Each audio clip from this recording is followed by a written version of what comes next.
ఇవాళ నాకు చాలా ఆనందంగా ఉందిరా. ఏమిటి? మన చిన్ననాటి స్నేహం ఇలా బంధుత్వంగా మారుతున్నందుకు ఐఎమ్ రియల్లీ హ్యాపీ. నీకు ఆడపిల్ల పుట్టినప్పుడే అనుకున్నారా నా కోడలవుతుందని. అనుకున్నట్టే జరుగుతుంది. హనుమంతు ఆ కొబ్బరికాయలు త్వరగా తీసుకురా. కొబ్బరికాయల తర్వాత ముందు వచ్చిన గెస్ట్ అందరికి కాఫీలు పట్టరా. ఒరేయ్, వాడు చేతిలో కొబ్బరికాయలు కింద పడేసి కాఫీకి వెళ్తారా? కొబ్బరికాయలు ఆల్రెడీ పడేసానండి, కాఫీలు పట్టుకొస్తాను. ముహూర్తానికి వేళ అయింది, అమ్మాయిని పిలిపించండి. ముహూర్తానికి టైం అయిందిట, అమ్మాయిని తీసుకురండి.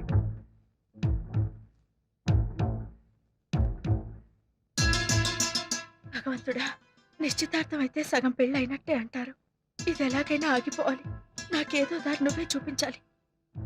లోపల స్టవ్ మీద పాలు పెట్టాను, వెళ్ళి కట్టి. అలాగే అమ్మగారు. ఈ హనుమంతుగాన్ని రైతు బజార్లో అమ్మేస్తే బెటరా?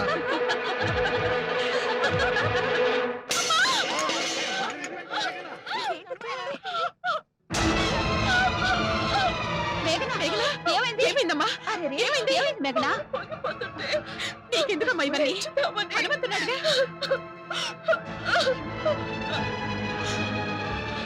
నేను చెప్పిన వెంటనే హనుమంతు స్టవ్ కట్టేస్తే ఇంత పని జరిగేది కాదు. అయినా నీకెందుకే ఈ లేని పనివన్నీ? శుభమాని నిశ్చితార్థం పెట్టుకుంటే చేయకాల్చుకుంటావా? అసలే బాధపడుతుంటే మధ్యలో నీకే ఆకలేంట్రా? లేకపోతే ఏమిట్రా ఈ పని?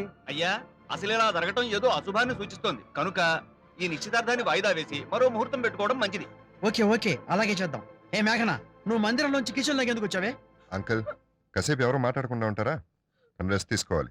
నానా, పంతులు గారిని గెస్ట్లను పంపించి ఏర్పాటు చేయండి. అలాగే.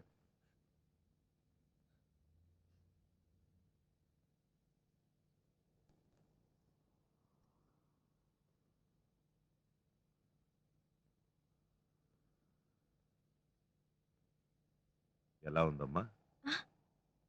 పర్వాలేదు పెదనాన్న, నొప్పి కొంచెం తగ్గింది. కావాలని చెయ్యేందుకు కాల్చుకున్నావమ్మా?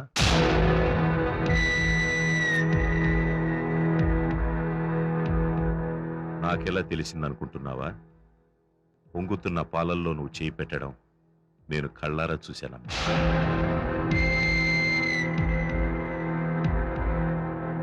చెప్పు మేఘన, ఈ నిశ్చితార్థం ఆపాలనేగా ఈ పని చేశావు?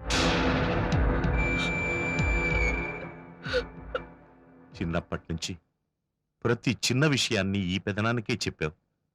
ఇప్పుడు ఎందుకమ్మా సంకోచిస్తున్నావు? చెప్పమ్మా, ఎందుకలా చేసావమ్మా?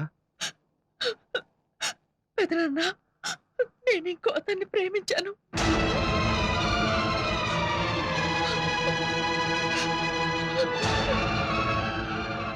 ఇంకొకతన్ని ప్రేమించి ఎవరితోనూ చెప్పలేక, నిశ్చితార్థం ఒప్పుకోలేక ఈ పని చేశాను.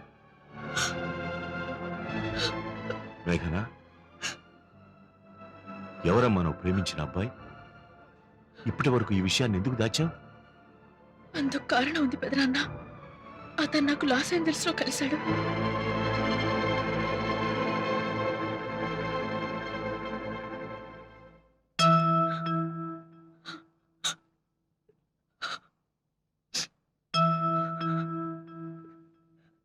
మేమిద్దరం లైట్ హౌస్ దగ్గర కలుసుకున్న తర్వాతే ఈ విషయం బయట పెట్టాలనుకున్నాం పెదనాన్న.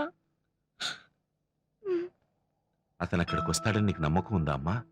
మా ప్రేమ నిజమైంది. అతను తప్పకుండా వస్తాడు పెదనాన్న. పెదనాన్న, నేను చేసింది తప్పంటావా?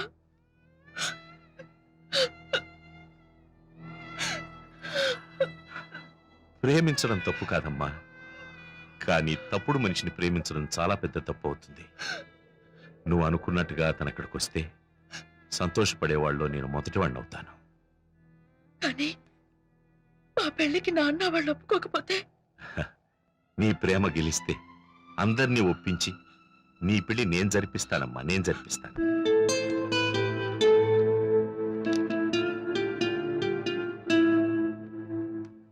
పెదనాన్న నాకు ధైర్యం చెప్పడం ఎంతో ఆనందాన్ని కలిగిస్తోంది.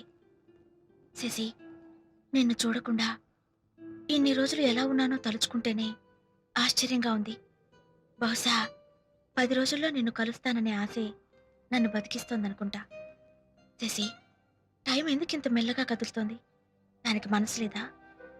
ఎప్పుడు ఇంకో రోజు గడిచిపోతుందా అని ఎలా ఎదురు చూస్తున్నానో తెలుసా?